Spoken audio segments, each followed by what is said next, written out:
late, delaying dinner. I've been waiting here for an hour, just as I expected. But it's only an hour, right? If he couldn't cook, he could have bought something.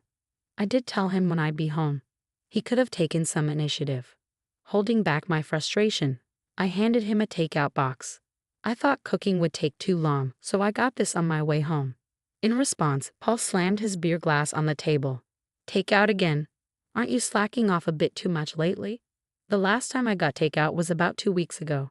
Sure, I've been busy, and maybe I haven't been cooking every day, but still, I make sure to eat balanced meals and avoid relying on packaged food too much.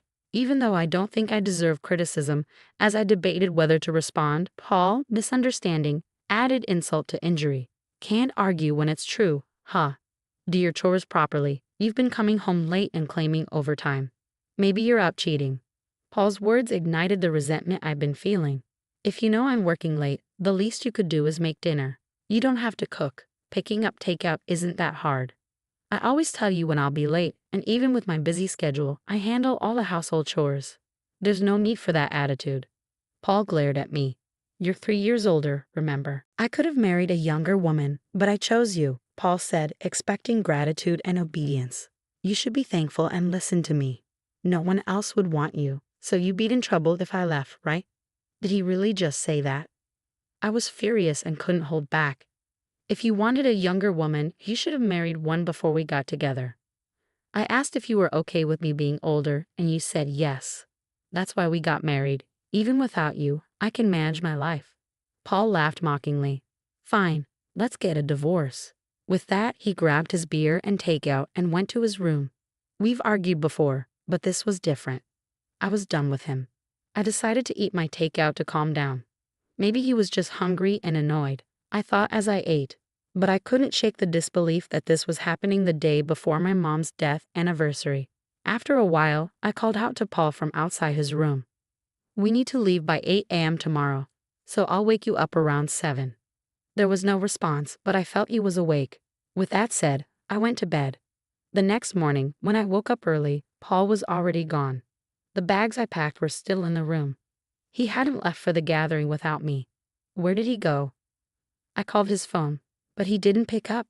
He didn't respond to my texts either. With no other option, I left a voicemail and started getting ready to leave alone.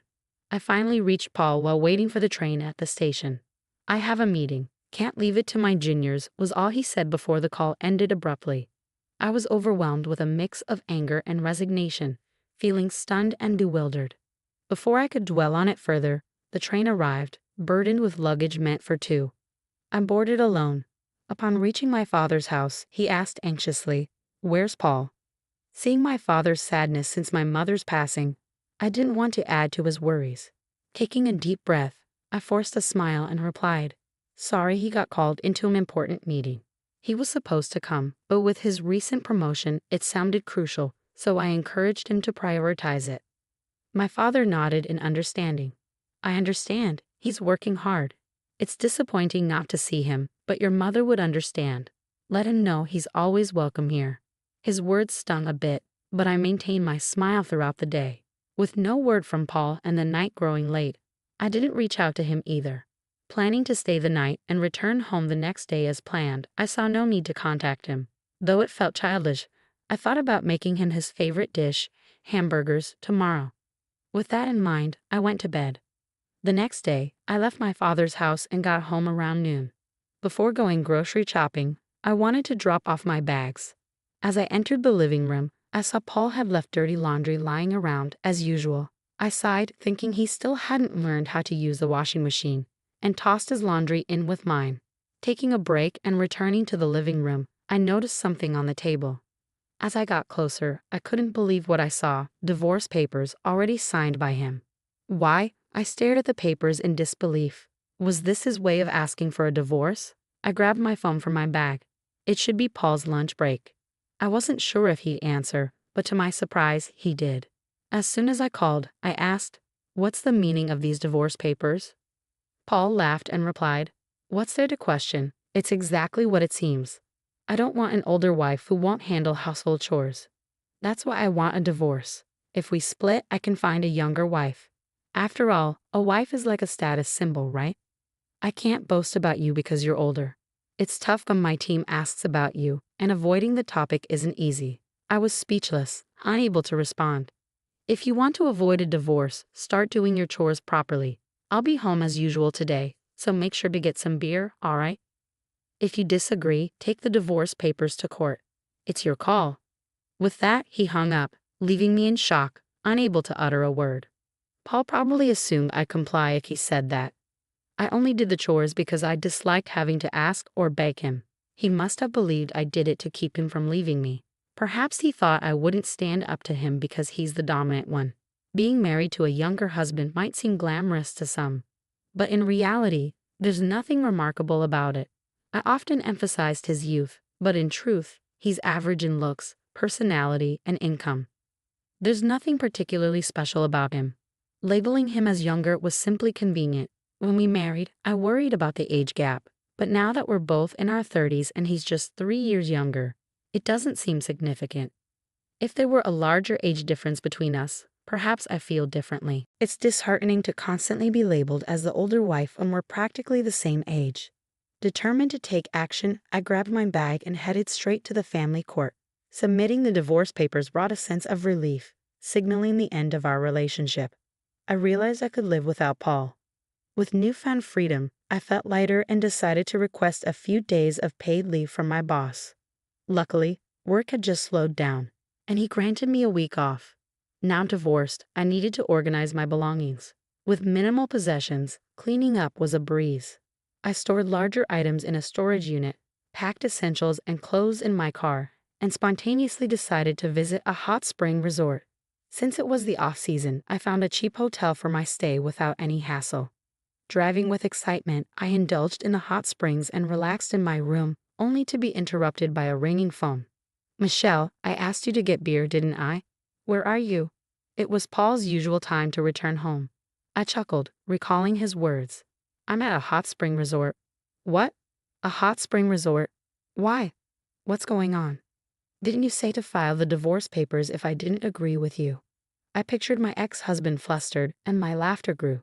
"Wait, did you really file them?" "Yes, I did." "Why?" "It was your suggestion, Paul." "Have you forgotten what you said earlier?" His tone became perturbed. "Wait, are you joking? When you say hot spring resort, do you mean some nearby spa?" "If so, I'll get dinner, so come home soon." I couldn't help but laugh at the sudden, seemingly caring tone as he claimed to be a considerate husband. It took about an hour and a half of driving. There's even an outdoor natural hot spring. It's so relaxing. I hope it doesn't rain tomorrow. Since you're going to get your own dinner, I've already packed my things so you won't have to worry about me coming back. Take care of yourself.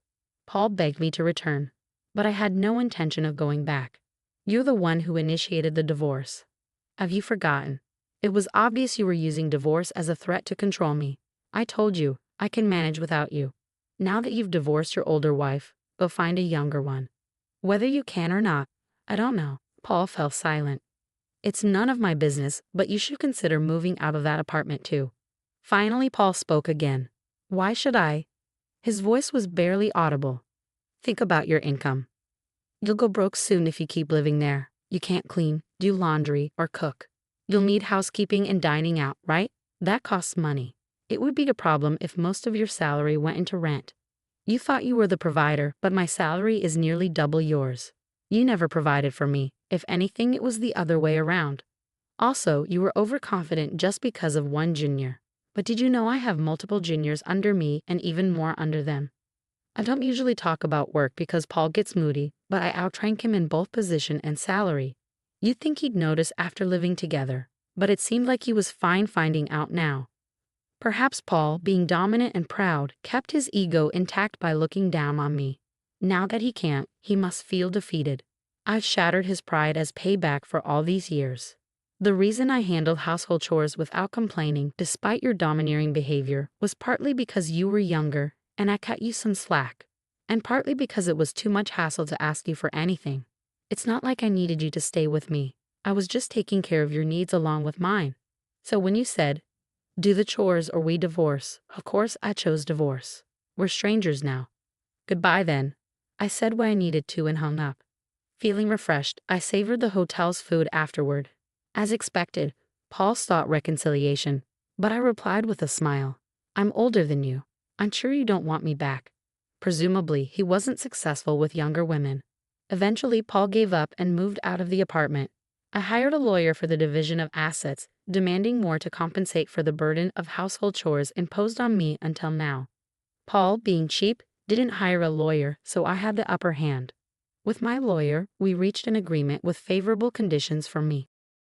By the way, it seems Paul's only junior had been complaining to others about his poor leadership, to the extent that he couldn't even see him as a boss. Paul overheard this, and they're currently in dispute. He should have realized how crucial it is to support your own junior. As for me, I've been offered a position at our overseas headquarters. I initially declined due to the current circumstances and out of consideration for Paul. But I finally decided to seize the opportunity. I'm now preparing for my transition. Though I've caused my father some worry, we've started practicing video calls to stay connected when I'm abroad. I'm content knowing I'll be pursuing the job I've dreamt of since childhood. It's time to give it my all.